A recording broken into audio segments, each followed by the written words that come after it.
Huddle बन जाएगा। उतनी बार शैतान आएगा और उतनी बार आकर आपको गिराने की कोशिश करेगा। अभी आपने सुना ना कि मिनुटी ने कहा कि मैंने विश्वास किया, खादिम ने दुआ करी कि मेरे बेटे को दवाई की जरूरत नहीं पड़ेगी, और मैंने वो दवाई ले जाकर पड़ोस में दे दी, और तभी बच्चा 4 दिन से।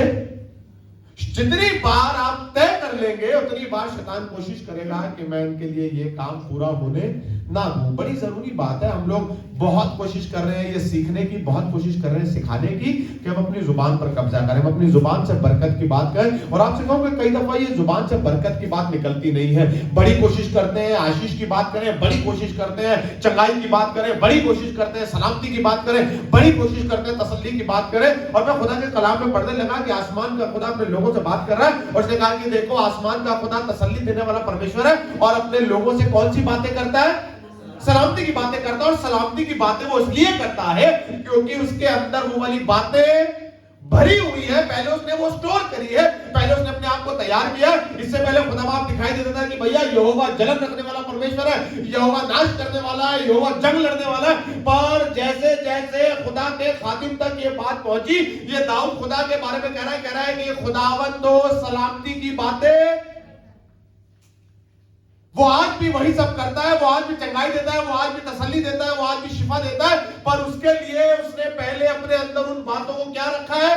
उसने अपनी फितरत को वैसा बनाया है और कहा कि अब मैं नाश नहीं करूंगा, अब मैं बर्बाद नहीं करूंगा, अब मैं तुम्हारे साथ ये काम नहीं करूंगा, अब मैं आशीष दूंगा, अब मैं बरकत दूंगा। अब उसने अपने आप को बदल दिया है। अब जरूरी है कि हम अपने अंदर स्टोर क्या कर रहे हैं, हम अपने अंदर भर क्या रहे हैं। बड़ा जरूरी है जब आप खुदा के घर में आए, खुदा का कलाम सुने, खुदा का गीत गाएं, है ना। जब आप किचन में खड़े हो, जब आपको लग रहा हो कि कोई साथ नहीं है, अकेले ही सब काम रोज करना पड़ता है, तब आपकी जुबान से खुदा के गीत निकले, क्योंकि आपके अंदर वो गीत भरे, आपके अंदर वो आराधना हो।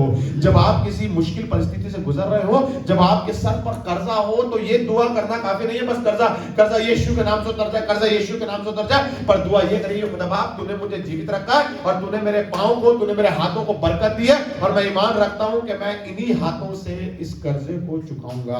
आपको मालूम है ये कर्जा खुदा बाप कभी नहीं उतारता है, कभी ऐसा नहीं होगा। मैंने बहुत चीजों को देखा, और अभी बीते वीरवार मुझे ये क्या कहते हैं बरकत मिली कि ज्योति के वसीले कलाम को सुन रहे थे, और कलाम को सुनते सुनते एक किस्सा उसने बांटा, और उस किस्से में बात ये थी कि उस सारपत की विधवा के यहाँ जब वो गया तो उसने कहा कि जा भैया वो मेरे पास लिया। और मालूम उसे क्या दुआ दी? उसने कहा इससे अपना गुजारा करना और इसे बेचकर अपना सारा कर्ज। क्या खुदा बाप नहीं कर सकता था? पर आपको मालूम है कि आसमान का खुदा कई बार हमें लायक करना चाहता है। इसीलिए जब आप विश्वास की बात करें तो विश्वास की बात खुदा के कलाम से होनी चाहिए। अगर ईमान की बात खुदा के कलाम से नहीं है तो शत्रु वो बीज आकर चुरा कर ले जाएगा। पर खुदा के कलाम के बारे में लिखा है कि ये कभी प्रभाव रहित, जब तक हमारी बातें हमारे अनुसार होंगी तब तक वो कार्य नहीं करेगी, चाहे वो विश्वास की हो, चाहे वो तरक्की की हो, चाहे वो कोई भी क्यों ना हो। पर यदि मैं और आपकी बातें, जुबान की बातें खुदा के कलाम के अनुसार होंगी तो बाइबल ऐसा बताता है कि खुदा के कलाम कभी भी बिना पूरा हुए टलता नहीं है। ये वो कलाम है। मैंने इस चीज को रियलाइज किया। मैंने खुदा, क्योंकि मैंने कहीं से ये सुना, मैं किसी जगह गया, मैंने खादिम से सुना और कलाम मैंने सुना कि जुबान से बरकत की बात कहो, बरकत की बात कहो, विश्वास की बात कहो। मैं बोलना शुरू हो गया, मैंने दुआएं करना शुरू कर दी, खुदा बाप तू मुझे आजाद कर रहा है, तू मुझे ये कर रहा है। पर मैंने देखा कि ये बातें कलाम में कहां लिखी है। कैसे मुझे पता चलेगा? कैसे शैतान कलाम के आगे ठहरता नहीं है, कैसे चीजें शैतान के हाथों में फंसी हुई है, और ये चीजें निकली कैसे? ये चीजें निकलेंगी खुदा के कलाम से। इसलिए अपने अंदर किस चीज को स्टोर करें? खुदा के कलाम को। और सुनिए, सिर्फ विश्वास काफी नहीं है, पर बाइबल बताती है कि कर्म बिना विश्वास कार्य भी करते रहिए। सिर्फ विश्वास की बातें नहीं, और ये काम आपको करना पड़ेगा। और आपको मालूम है काम करने में बड़ी मशक्कत लगती है, बड़ी मेहनत लगती है। वो कब्र का किस्सा आपने बहुत बार सुना होगा कि भैया कब्र के अंदर यीशु मसीह से मुलाकात करना चाहते थे, उसके शरीर पर सुगंधित द्रव्य लगाना चाहते थे, सुगंधित पदार्थ लेकर जा रहे हैं। पर अब चिंता ये हो रही थी कि कब्र का पत्थर लुढ़काएगा कौन? इतना भारी होता है, हमें 5 लोग चाहिए होते हैं, अभी तो सिर्फ 2 ही लोग मिलने के लिए जा रहे हैं। कई बार बरकत के लिए दुआ करना बड़ा आसान होता है, पर उसके लिए मेहनत करना बड़ा मुश्किल होता है। पर खुदा बाप कुछ सिखाना चाहता है। खुदा बाप सिखाना चाहता है कि मैं तेरे अन्न और तेरे जल पर खुदा बाप बढ़ाना चाहता है, पर उसके लिए उसके हाथों में कुछ होना चाहिए। किस चीज को बढ़ाएगा? सोचिए, जीरो में जीरो ऐड करिए, क्या बनेगा? है पक्का? जीरो को डिवाइड करिए, जीरो से क्या आएगा? मल्टीप्लाई करिए, क्या आएगा? भैया हमने ना 50 जीरो इकट्ठी कर लिए, तो वो क्या है? जब तक कुछ खाली रहेगा तब तक कुछ भी आशीषित नहीं दिखेगा। एक और खास बात जो मैंने इन दिनों परिवारों में देखी है, जो मैंने फील करी है, वो ये कि हम तब तो बहुत खुश और बहुत आशीषित फील करते हैं जब काम होता है, और जब काम नहीं होता तो हम लाचार, मायूस, निराश, चिड़चिड़े, कड़वे, भैया कब हमारे लिए होगा, भैया कब हमारे लिए होगा, भैया कब हमारे लिए होगा। एक घर पे मैं गया, वो दीदी बड़ी एक्साइटेड थी, बड़ी खुश। मैं उनके घर गया, मैंने उनसे मुलाकात करी और उन्होंने जाती मेरे आगे मिठाई का डब्बा रख दिया। भैया देखिए आप ये वाली बर्फी खाते हैं ना। मैंने वो बर्फी ली, मैंने खाई। मैंने पूछा दीदी बताइए तो सही कि किस लिए? भैया आपने वो दुआ करी थी ना कि क्या कहते हैं, मेरे साहब बेरोजगार थे, आपने दुआ करी थी, इनको नौकरी मिल गई है और इनको तनख्वाह मालूम है भैया कितनी? इनकी 22,000 रुपए तनख्वाह है। तो मैंने दी 22,000 रुपए तनख्वाह का मतलब समझे आप? कह रही नहीं, खुदा बाप ने दुआ सुन ली, खुदा बाप ने 22,000 तनख्वाह का मतलब 2200 रुपए टाइट।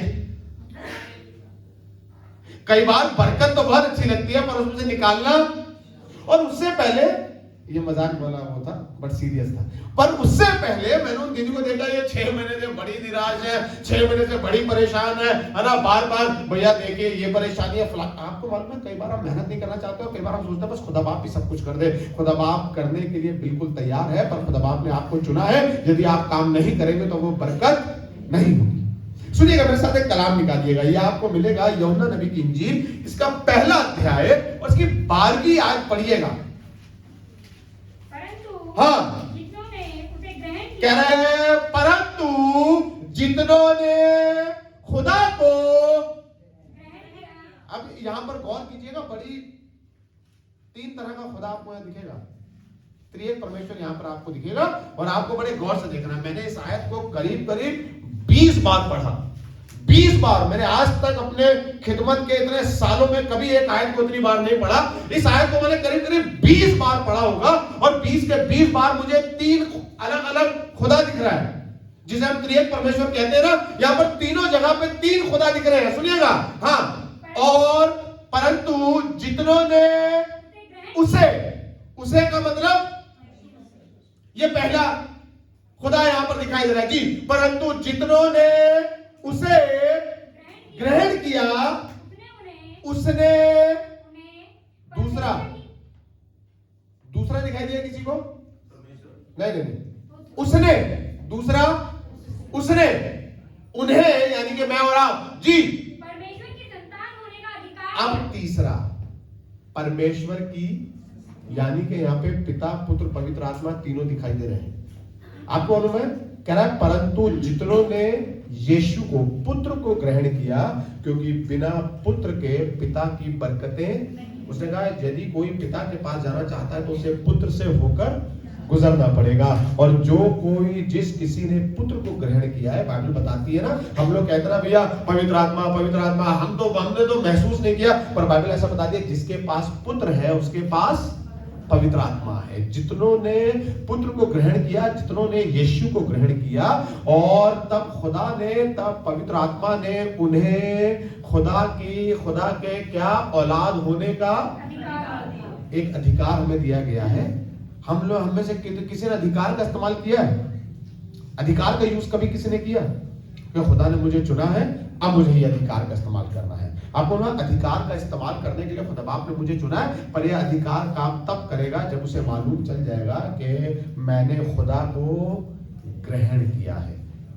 समटाइम्स मैंने बहुत बार आपको बताया ये वाली चीज कि कई बार खुदा के घर में खुदा का नाम जोर जोर से लेना, आराधना जोर जोर से करना हमारे लिए बहुत इजी होता है, पर बाहर जब हम कहीं मिलते हैं, मुझे बड़ा अच्छा लगता है कि कलीसिया के लोग जब बाहर मिलते हैं ना, तो कहीं पर भी हम मिलते हैं वो फट से आते हैं, भैया जय मसीह की, भैया जय मसीह की। कहीं पर भी मिले, किसी गली में, किसी के घर में, किसी शादी में, किसी पड़ोस में, कहीं पर भी कुछ हो, वो आ जाते हैं, भैया जय मसीह की, जल्दी से आ जाते हैं। पर आपको मालूम है, और कई लोग ऐसे होते हैं जो खुदा के नाम से जब कतराते तो वो क्या करते हैं, वो कई बार देखकर इग्नोर कर देते हैं, नहीं तो हमें जय मसीह की करना पड़ जाएगा। यदि आपने उसे ग्रहण किया है तो उसने आपको अधिकार दिया है, और अधिकार वालों ने क्या दिया है? अधिकार दिया है अपने बेटे और बेटियां होने का। ये इंतजाम जो आपके भाई के लिए हुआ है, ये आपकी वजह से नहीं हुआ है, पर इसलिए हुआ है क्योंकि आसमान का खुदा ये दिखाना चाहता था कि अभी मैं हूं।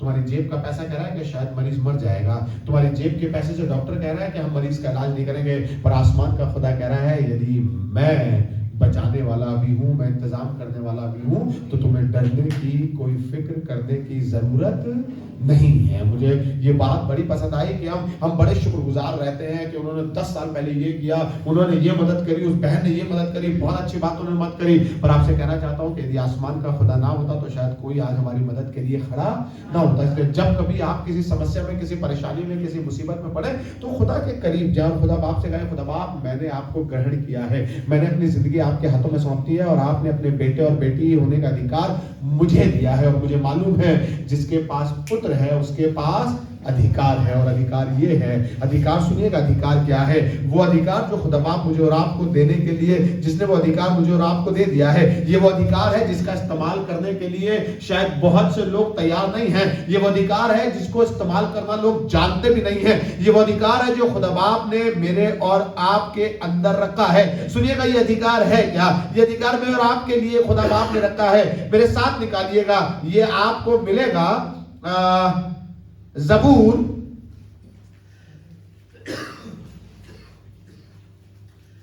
भजन संहिता, इसका 91 चैप्टर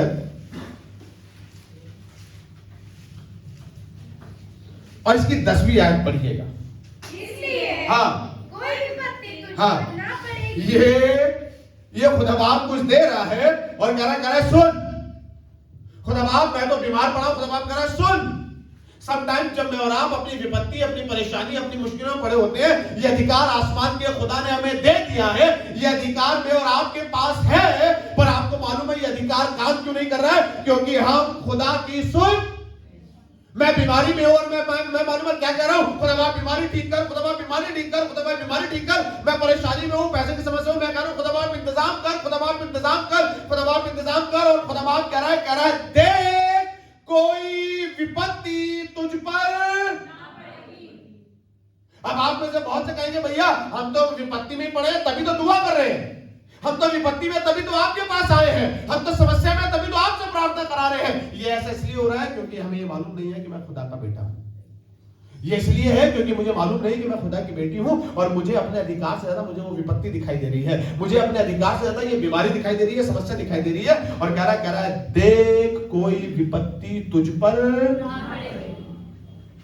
कभी ऐसा हुआ कि आप सामने ऐसे करके बैठे हुए हैं, आपका बच्चा आपके सामने खेल रहा है, उसने चाकू लिए हुआ है और वो अपना हाथ काटे जा रहा है और आप बैठे हुए देख रहे हैं? कभी ऐसा हुआ? क्या करते हैं आप अगर आपको बच्चा चाकू उठा ले? हैं?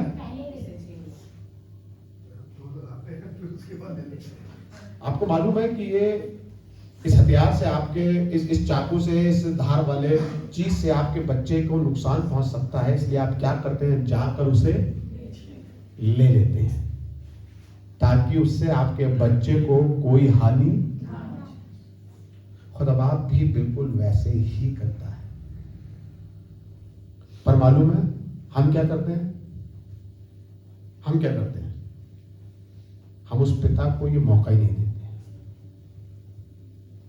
हम उस पिता को अपने करीब आने ही नहीं देते हैं। इससे पहले कि खुदा आकर मेरी बीमारी को, खुदा आकर मेरे परेशानी को, खुदा आकर मेरी समस्या को मुझसे हटा ले, हम पहले जाकर किसी और को ढूंढने लगते हैं। इस मुसीबत में जब पैसे की समस्या आती है, हम फट से सोचते हैं किसके पास जाएं।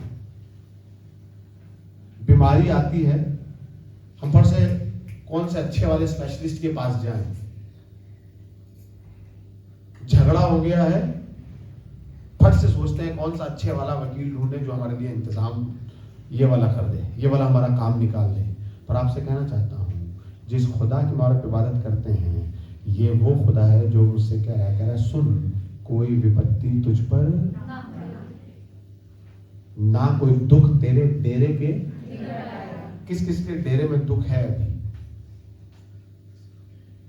शर्माइए नहीं, सबके नहीं, अपना अपना बताइए। तुम्हें कैसे पता मेरे डेरे में दुख है कि नहीं? किस किस के है? शर्माइए नहीं।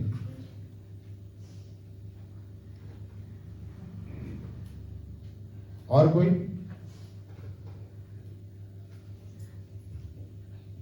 बाकी के नहीं है। तो थैंक यू। यानी कि आपके डेरे में खुदा है और शायद अभी हमारे डेरे में खुदा, बाइबल लिखा ना, और धर्मी के तंबू से,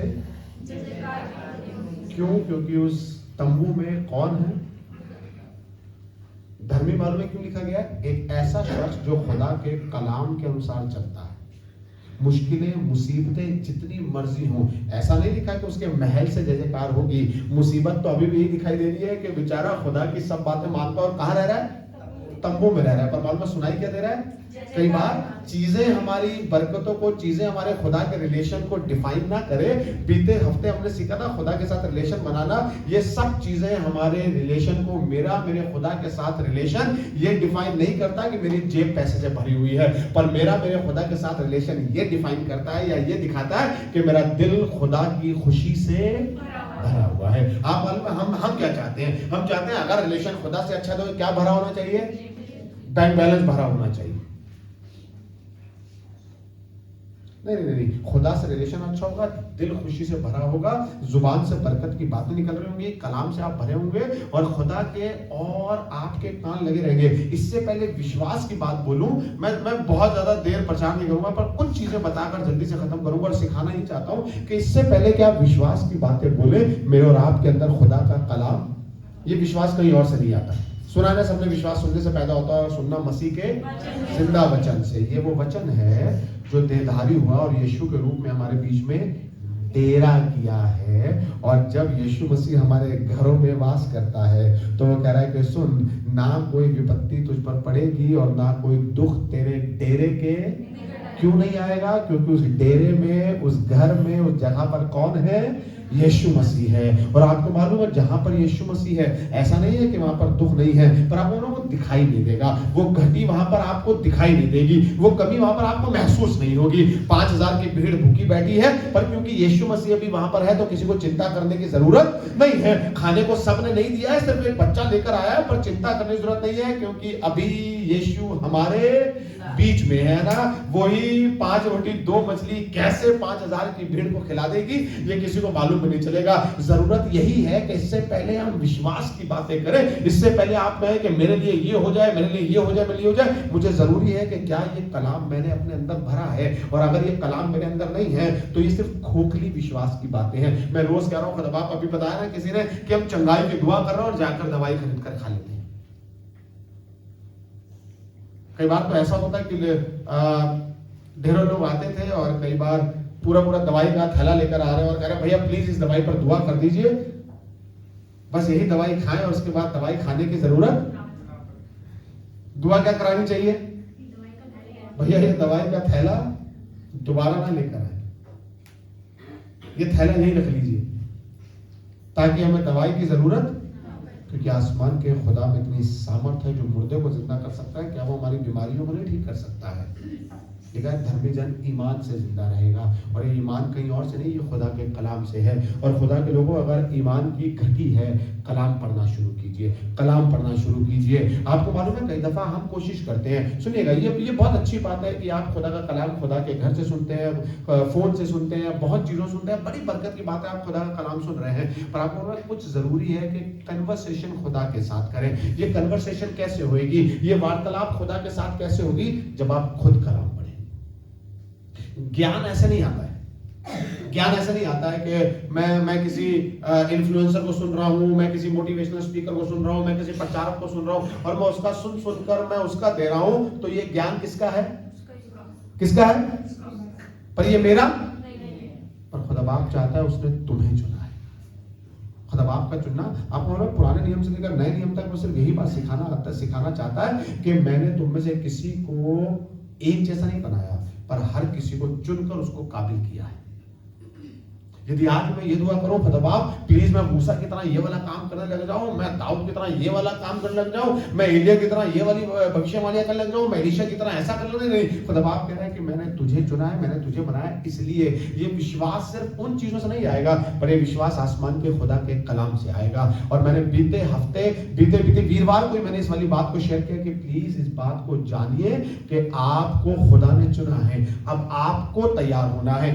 तैयारी आपकी इस पर डिपेंड नहीं करती है, तैयारी आपकी इस पर डिपेंड करती है। खुदा के कलाम का काम करना इस पर डिपेंड करता है, खुदा का काम करना इस पर डिपेंड करता है। मैं बहुत कलाम सुनता हूं, मैं बहुत कलाम देखता हूं, मैं अपने बिशप के बहुत कलाम सुनता हूं, मैं अपने बहुत पसंदीदा खादिमों के बहुत कलाम सुनता हूं, पर आपको मैं सिर्फ सुनकर मैं नहीं बोल देता हूं, पर मैं चाहता हूं खुदा पर मैं तैयारी करूं। सुनकर बोल दिया बड़ी अच्छी बात है, क्योंकि वो कलाम मुझे अच्छा लगा, मैंने वो बरकत की बात आप तक पहुंचा दी। पर अच्छी बात तो ये है कि मैं चाहता हूं कि मैं खुदा की आवाज को सुनूं। और यदि आप चाहते हैं खुदा की आवाज को सुने, तो ये आपको और मुझे एक टेलीफोन दिया गया है, कोई भी नंबर डायल कीजिए, आसमान के खुदा से जाकर जुड़ जाएगा।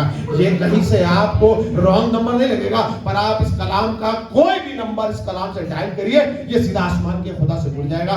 तब वो करा सुन, कोई विपत्ति तुझ पर, क्योंकि ये तंबू शायद तुझे दिखाई दे रहा है, पर इस तंबू में ना तो बाढ़ का पानी आएगा, ना तो इस तंबू में कोई सांप और बिच्छू आ पाएगा, ना तो इस तंबू पर कोई आग बरसेगी, और यहां तक कि इस तंबू में कोई घटी, क्योंकि इस तंबू में आसमान के खुदा का कलाम वास करता है।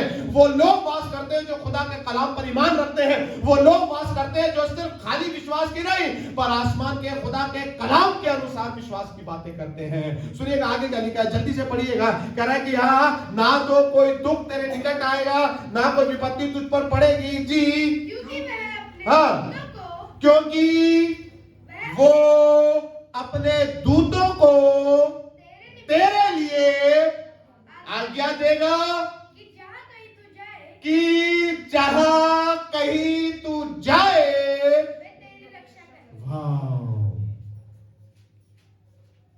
क्या जबरदस्त बात है कि आसमान का खुदा कह रहा है जहां कहीं तू जाए।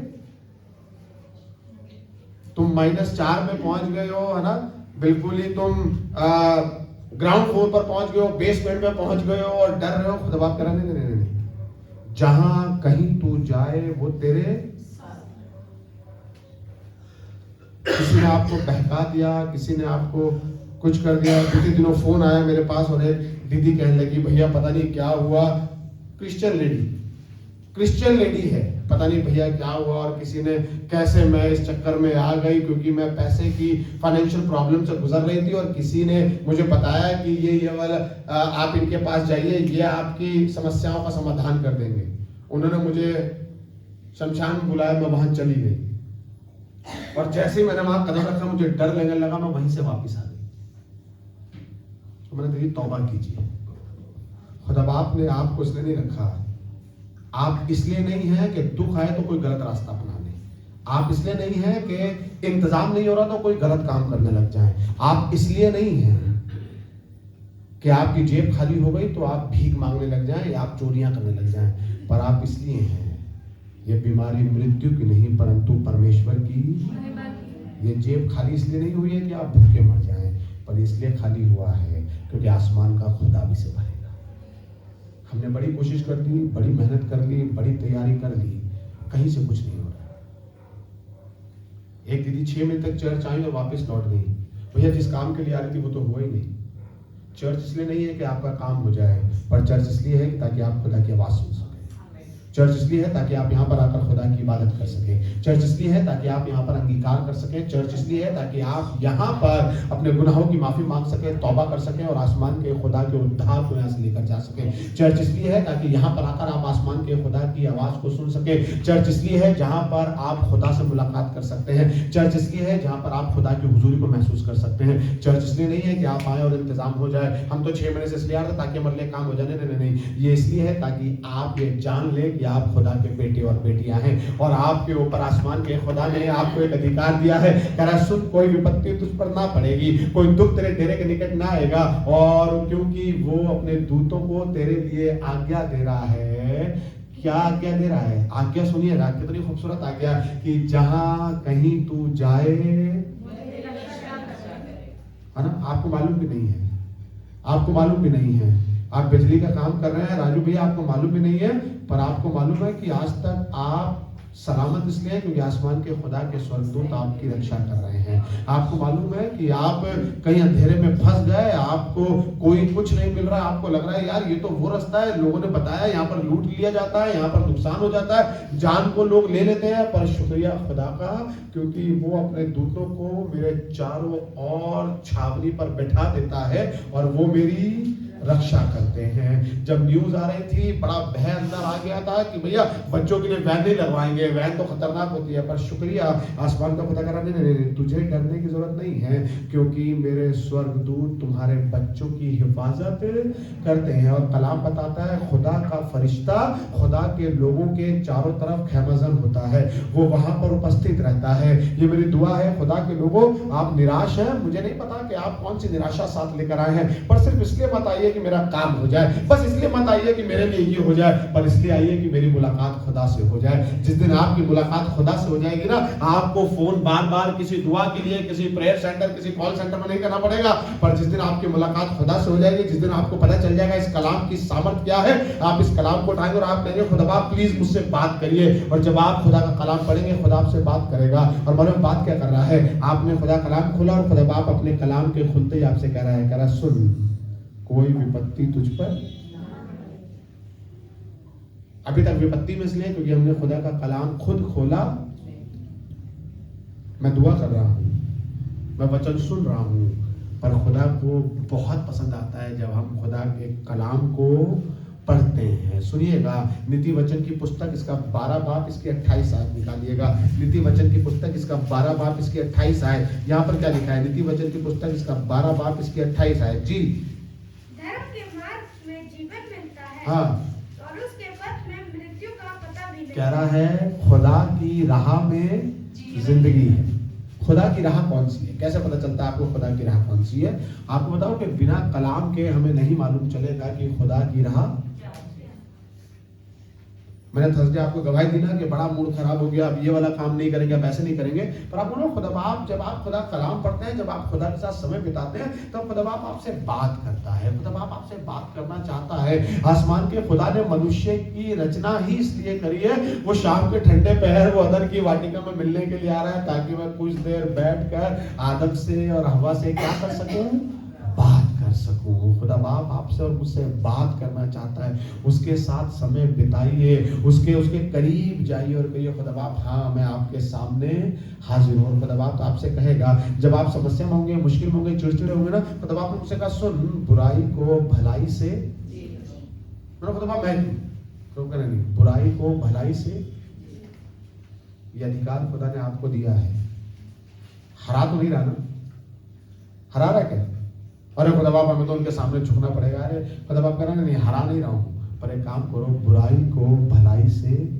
ये मेरी दुआ है आप सबके लिए कि आप धर्म के काम करें। धर्म के काम मालूम है क्या है? वो धर्म के काम नहीं जो क्या कहते हैं दुनिया के तमाम लोग करते हैं, कैंडल जला रहे हैं, फलाना काम कर रहे हैं, पर धर्म के काम को डिफाइन करना चाहता हूँ, इसको आपको बताना चाहता हूँ। धर्म के काम का मतलब परमेश्वर के वचन के अनुसार जब हम चलते हैं, जब हम जिंदगी बिताते हैं, जब हम वचन के अनुसार बात करते हैं, है ना? आपको अच्छा लग रहा है कि सोच कर देखिए, छोटा सा बच्चा ये आपको आकर कलाम समझा रहा है कि सुनिए भैया, कि शायद रील में देखा है, शायद कहीं सुना है, पर अच्छी बात यह है कि ये आपको आकर बता रहा है और बता ये रहा है कि भैया देखो, पुत्र पिता को, परंतु पिता से पुत्र। आसमान के खुदा ने आपको सृजा है, आपको बनाया है, मुझे बनाया है, और वो चाहता है कि काश मैं कुछ देर आज रिम्पी से बात करूं, पर उसके लिए रिम्पी के पास खुदा के लिए समय। अब बोलो समय ऐसा नहीं है, खुदा बाप निकलवा नहीं सकता आपसे, बुखार चढ़ा देगा, कमजोरी ले आएगा बदन में, बिस्तर में बैठ जाएंगे आप, फोन चला रहे होंगे, यार भैया बैठे हुए हैं फोन चला रहे हैं, पता नहीं क्या होगा, फोन हाथ से गिर जाएगा, फोन बंद हो गया। क्योंकि खुदा बाप आपसे बात करना चाहता था, वो कहीं से भी कान पकड़ के आपको ला सकता है। पर मालूम है क्या है अच्छी बात खुदा की क्या है, वो हम पर जोर आजमाइश, हम लोग बहुत खुशकिस्मत हैं, बहुत खुशकिस्मत हैं कि वो हमारे साथ जोर आजमाइश। क्या आपको लगता है कि वो टाइप नहीं कर सकता? पुराने जमाने में तो अच्छे अच्छे वो कर देता था, और ऐसा नहीं आज नहीं कर सकता, आज भी कर सकता है। पर मालूम है उसने भी चॉइस दे दी, कह रहा कोई बात नहीं, 7 नहीं पर 7 के 70 बार भी मैं तुम्हें माफ करूंगा, बार बार करता रहूंगा, बार बार करता रहूंगा। पर आप मालूम है ये माफी तब तक ही है जब तक जिंदगी है। अगर इसी गुनाह में जिंदगी चली गई तो शायद खुदा से कभी दोबारा मुलाकात, पर अभी मौका है, अभी मौका है। कह रहा है क्योंकि धर्म के खुदा के काम में क्या है, खुदा की राह में क्या है, जिंदगी है, और उसकी राह में मौत का कुछ पता भी नहीं है। ये वो पता की बात नहीं कर रहा है कि मालूम ही नहीं है, ये पता मतलब कोई उसका ठिकाना ही नहीं है, मौत है ही नहीं खुदा की राह में, कोई ठिकाना नहीं है। क्योंकि खुदा ने अपने लोगों के लिए जिंदगी रखी, और यूहन्ना 10:10 में ऐसा लिखा है, चोर किसी और काम के लिए नहीं परंतु, है ना, नाश करने के लिए आता है। शत्रु किसी और काम के लिए नहीं परंतु, घात करने वाला किसी और काम के लिए नहीं परंतु घात करने के लिए आता है। परंतु मैं इसलिए आया कि तुम जिंदगी पाओ और अब्दियत की जिंदगी पाओ। खुदा बाप अब्दियत का खुदा है, ये अब्दियत की जिंदगी देना चाहता है। और आखिरी बात पढ़कर खत्म करेंगे, सुनिएगा ये कह रहा है, चौथा अध्याय, द्वितीय वचन का 4था अध्याय, इसकी 20 आयत से लेकर 22 आयत तक। हे मेरे पुत्र, हाँ, मेरे वचन ध्यान करके सुन। सुनिएगा, गौर से सुनिए। कह रहा है ए मेरे बेटे, मेरे कलाम को, मेरे वचन को, है ना, सबके लिए कह रहा है, सबके लिए, मुझसे और आपको मिलाकर हर किसी के लिए। यदि बीमार है तो इसका मतलब वचन को ध्यान से नहीं सुन रहे हैं, यदि कर्जे में है तो इसका मतलब कलाम जिंदगी में नहीं है और ना सुना है, यदि समस्या में है तो इसका मतलब कलाम सुना भी नहीं है और हमारी जिंदगी में नहीं है। पर अब खुदा बाप कुछ कह रहा है, और दुनिया का सबसे अक्लमंद आदमी लिख रहा है, कह रहा है ए मेरे पुत्र, मेरे वचन ध्यान करके सुन, और अपना कान मेरी बातों पर लगा, इनको अपनी आंखों की ओट न होने दे, वरन अपने मन में धारण कर। वाह, कह रहा है ऐ मेरे बेटे, मेरे वचन को सुन और इनको अपनी आंख से ओझल होने। इसका मतलब समझे आप कि आपके सामने कोई परेशानी आ गई और आप उस परेशानी का हल ढूंढने के लिए खुद मेहनत कर रहे हैं, खुद इधर उधर भाग रहे हैं, पर आपने खुदा के हाथों में नहीं सौंपा है। वचन तो आपने सुना, सोच कर देखिए, अभी हमने आराधना का खूबसूरत गीत गाया, यीशु नाम की घोषणा करूं मैं हर जिंदगी पर, यीशु के नाम से ये हो जाता है। और कलाम भी बताता है विश्वास करने वालों में ये चिन्ह होंगे कि वो सांपों को उठा लेंगे, बिच्छुओं को उठा लेंगे, है ना, कोई हानिकारक भी वस्तु पी जाए तब भी उनको कोई नुकसान न होगा। ये अधिकार की बात कर रहा है, ये यीशु नाम की बात कर रहा है, ये खुदा के कलाम की बात कर रहा है ना, क्योंकि यीशु मसीह चंगा करता है, उसके नाम में चंगाई है, उसके नाम में सामर्थ्य है, उसके नाम में जिंदगी है। सब कुछ हमें मालूम है, हमें सब मालूम है कि यीशु मसीह के पास सब कुछ है। पर आपको मालूम है जैसे ही किसी समस्या में पड़े, सोच कर देखिए, हम पूरा विश्वास करते हैं कि यीशु मसीह आप जिंदगी देने वाले खुदा हैं। मेरे पास जैसे कोई फोन करता ना कि कोई, जब तक मुझे खुदा का रूह हिदायत नहीं करता तब तक मैं कोई बात नहीं बोलता। और जैसे जब मेरे पास फोन आया, सुबह अर्ली मेरे पास फोन आया, तो मैंने छूटते कहा, मैंने कोई खराब बात अपने जहन में, अपने दिमाग में। कई बार होता क्या, शैतान काम ही यहीं से करता है। कहां से शैतान कहां से काम करता है? और खुदा बाप यहाँ, उसने कहा मेरे वचनों को अपने हृदय में, इन्हें अपनी आंख से ओझल होने।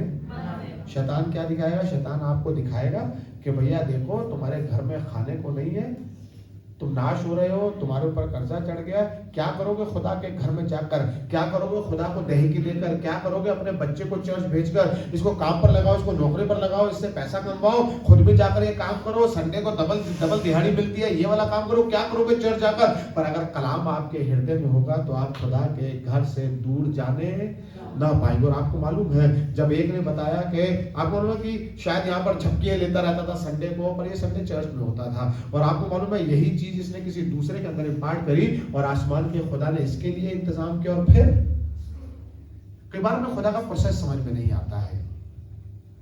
खुदा बाप आपको जिंदगी देना चाहता है, और अगर जिंदगी वो आपको नाले में भी रख कर दे रहा है तो शायद कोई बुरी बात, पर अगर आप चाहें कि आपको महल में जिंदगी मिले, और महल का एड्रेस सबको पता है, महल का एड्रेस सबको, दुश्मन वहां पर पहुंच जाएगा और शायद वहां पर मार डालेगा, पर खुदा बाप नाले में लेकर आए, ठहरे रहना, कुछ सिखाना चाह रहा है और ये भी बताना चाह रहा है कि मैं यहां पर तुझे सलामत रखूंगा। सिखाना ये चाह रहा है कि अब बहुत ज्यादा अपनी मत चलाना, बताना ये चाह रहा है कि मैं नाले में भी तेरे साथ हूं, तू भूखा नहीं मरेगा, तेरे लिए रोटी का भी इंतजाम होगा, बोटी का भी इंतजाम होगा, कुछ नहीं होगा।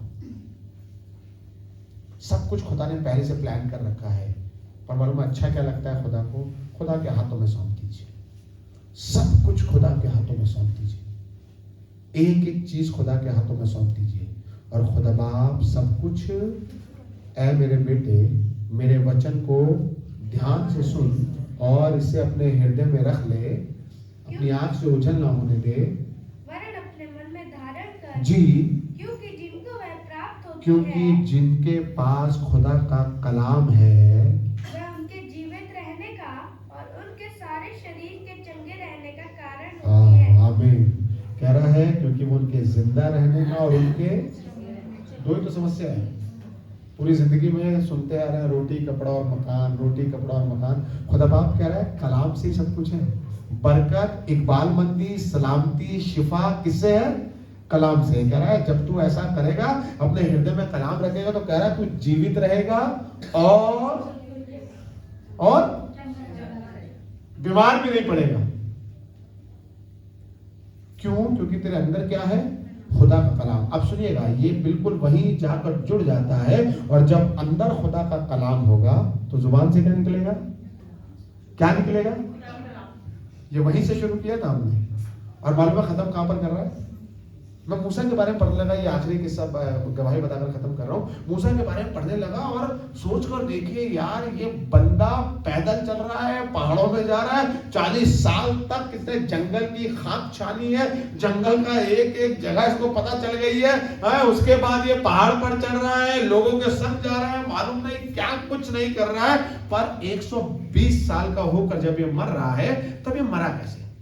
अब सोचिए, जब कई बार बुजुर्ग हो जाते हैं तो कैसे मरते हैं, है ना? हमारी मम्मी बड़ा डरती हैं, खुदा बाप तू चलते फिरते उठा लेना, बिस्तर पे लगना, है ना? क्योंकि उन्होंने देखा है कि हमारे सामने जो बुजुर्ग गुजरा है, हमने उनको देखा है कि वो बिस्तर पर कैसे लग गए, और वो बिस्तर पर क्यों लग गए? क्योंकि वो खुदा को जानते नहीं थे, और इसलिए उनकी जुबान से कोई बरकत की बात जल्दी से। पर आपसे कहना चाहता हूं, जब आपके जहन में खुदा का कलाम होगा, जुबान से खुदा का कलाम निकलेगा, बहुत खुशकिस्मत है कि आप बिस्तर पर नहीं हैं।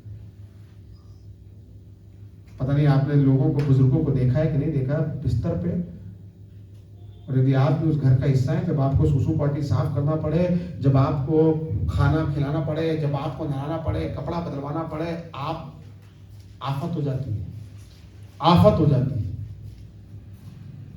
पर आपको ना खुदा बाप कुछ बदला नहीं ले रहा है, आपको लग रहा है कि खुदा बाप शायद कोई बदला ले रहा है, देखा ये इसलिए तुम्हारे साथ हो रहा है क्योंकि तुमने ये नहीं किया। नहीं, ये इसलिए हो रहा है ताकि तुम बदल जाओ, ताकि तुम्हें, ये इसलिए बस।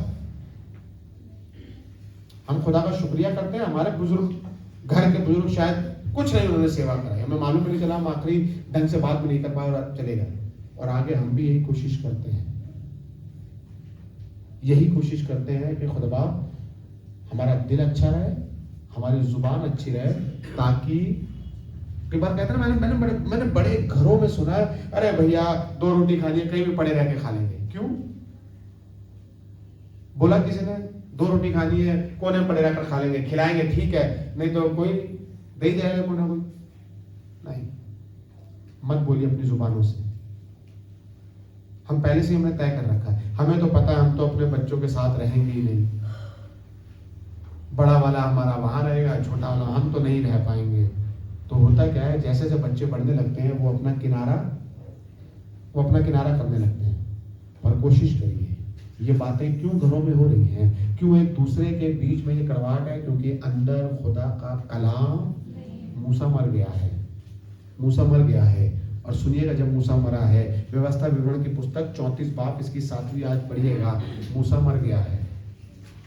मूसा खत्म हो गया, 120 साल का होकर मूसा की डेथ हो गई है। पढ़िएगा अगर किसी को मिल गया हो, व्यवस्था विवरण की पुस्तक 34 बाब इसकी 7वीं आयत, आखिरी अध्याय है शायद। मूसा अपनी मृत्यु के समय 120 वर्ष का था। मूसा अपनी मौत के समय 120 साल के थे, परंतु ना तो उसकी आंखें धुंधली पड़ी हाँ, और ना उसका पौरुष घटा।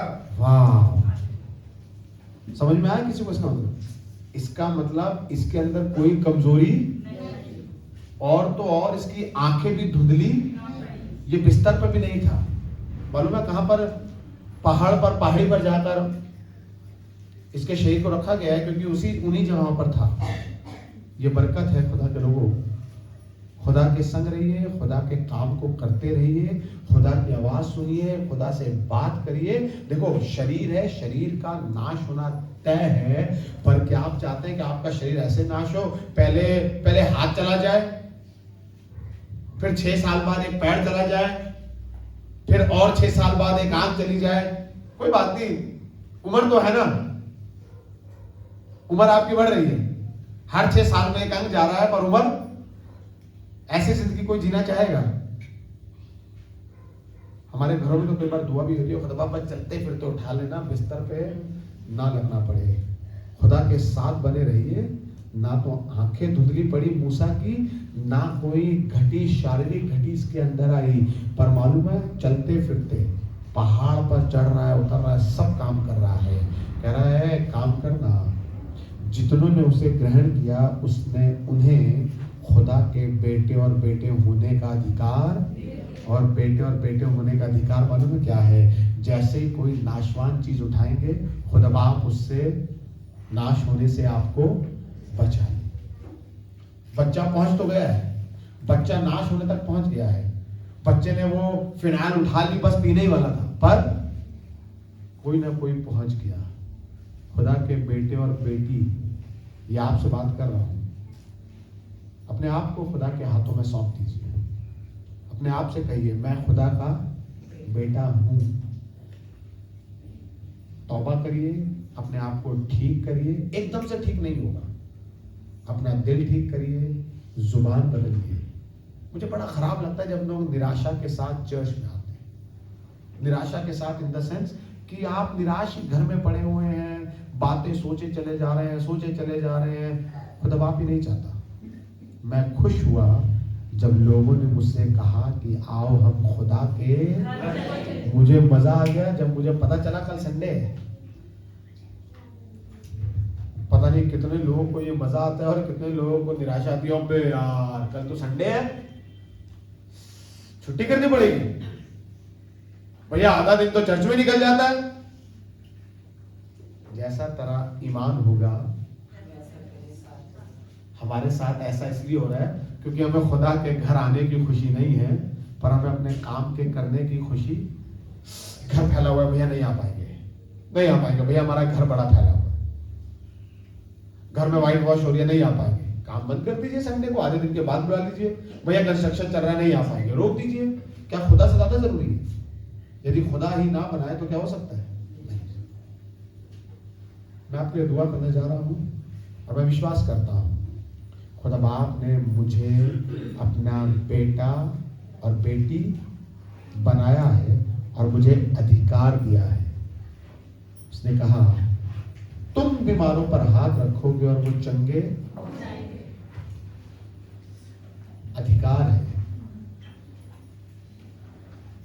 कोई विपत्ति तुझ पर, आज विपत्ति में है इसलिए क्योंकि मुझे मालूम नहीं कि मैं कौन हूं। आप खुदा के बेटे और बेटी हैं, पर उससे पहले ये चेक करिए क्या आपने सच में खुदा को ग्रहण किया है। सिर्फ नाम लेना काफी नहीं है। यीशु का नाम ले लिया, प्रार्थना कर ली, प्रार्थना करा दी, बाइबल घर में लाकर रख ली, ऑल्टर बना दिया है, कैंडल जल रही है, गीत बज रहे हैं, बहुत अच्छी बात है, पर क्या आपने सचमुच उसे ग्रहण किया है? उसे ग्रहण करने का मतलब मालूम है क्या है? उसके साथ उसकी मेज में शामिल, और जब उसके मेज में शामिल हैं तो उसके साथ दुख उठाना, उस सलीब को बराबर उठाना। और फिर वही सब बल्कि उससे भी बढ़कर आप काम कर पाएंगे जो यीशु ने किए। पर उससे पहले क्या सच में आपने ग्रहण किया? आइए अपनी आंखों को बंद करें।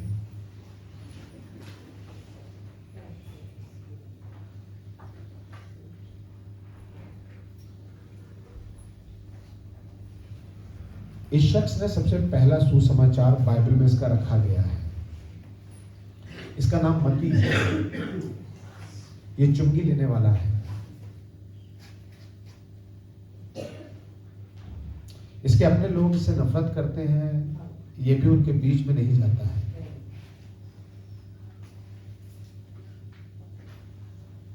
और जिस जगह पर ये था वहीं पर यीशु मसीह भी आए। उन्होंने एक बार मत्ती को देखा, 2 बार मत्ती को देखा। ये अपना काम कर रहा है और अपने काम में वफादार है, अच्छे कपड़े पहनता है, अच्छा घर है। जबकि इसी के जाति भाई गरीबी में है, कर्जे में है, पर मत्ती बहुत अच्छी हालत में है। एक दिन यीशु मसीह किसी घर में इबादत करने के लिए जाते हैं, दुआ करने जाते हैं, और कुछ लोग एक बीमार को ले आते हैं, छत फाड़कर यीशु मसीह तक पहुंचाते हैं। यीशु मसीह उसको चंगाई देते हैं और मत्ती ये सारा किस्सा देख रहा है। मसीह छुप छुप के यीशु मसीह के आश्चर्य कर्मों को देख रहा है। और एक दिन मत्ती का सामना यीशु से आमने सामने हुआ और यीशु ने उससे कहा, मेरे पीछे हो ले।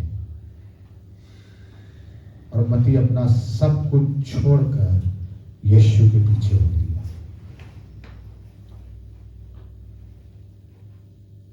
और उस दिन मत्ती को मालूम चल गया कि वो कौन है। इससे पहले उसकी पहचान बहुत अच्छी थी। इससे पहले उसके पास बहुत पैसा, बहुत रुपया था। पर जब उसकी मुलाकात यीशु से हुई तब उसे मालूम चला कि वो कौन है।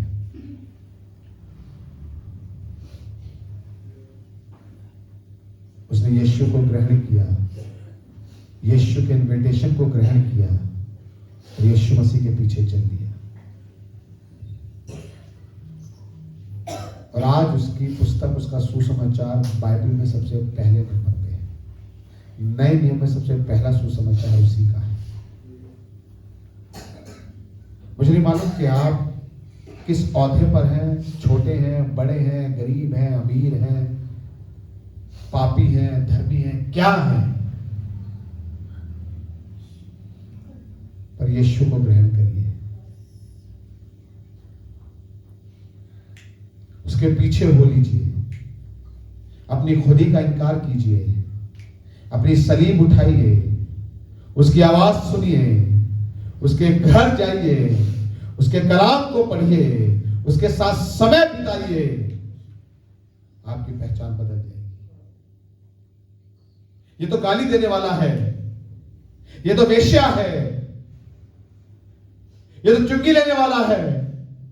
हाँ, अभी तक तो पहचान ये है, और यीशु को ग्रहण कर लिया, अब ये खुदा का बेटा है। इसने यीशु को ग्रहण कर लिया, अब ये खुदा की बेटी है।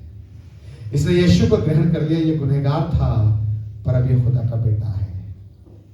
ये नशे वाला था, इसने यीशु को ग्रहण कर लिया है, और अब ये खुदा का बेटा है। ये मेरा इनविटेशन आज की सुबह आपके लिए है, खुदा के कलाम से और जिंदा खुदा की ओर से। आप उसके संग तो हैं, पर शायद उसे ग्रहण नहीं किया। ये मेरी दुआ है। उसने 70 को चुना और 2-2 करके उनको भेज दिया। ये मेरी दुआ है, उस 5000 की भीड़ की तरह नहीं, पर जब 12 टोकरे बच जाएं तब उसके हिस्सेदार आप हो जाए। उसने भीड़ के लिए बरकत अलग रखी है और अपने लोगों के लिए बरकत अलग रखी है। वो भीड़ को तृप्त कर रहा है, पर अपने लोगों को इफरातन दे रहा है, जरूरत से ज्यादा दे रहा है। सिर्फ तृप्त होने मत आइए। उसने कहा, यदि तू मुझे जानती और मुझसे मांगती तो मैं तुझे जीवन का जल पिलाता और तुझ में से जीवन के जल की नदियां बह निकलती।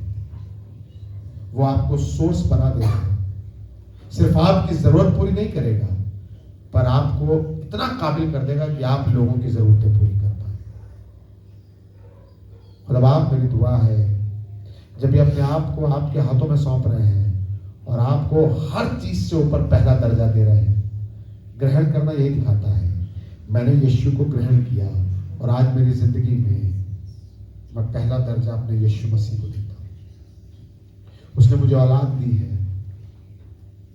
मैं इस औलाद के साथ यीशु को पहला दर्जा देता हूं। उसने मुझे बीवी दी है, मैं अपनी बीवी के साथ यीशु को पहला दर्जा देता हूं। उसने मुझे माँ बाप दिए हैं, मैं अपने माँ बाप के साथ यीशु को पहला दर्जा देता हूं। उसने मुझे कलीसिया दी है और मैं इस कलीसिया के साथ यीशु को पहला दर्जा देता हूं।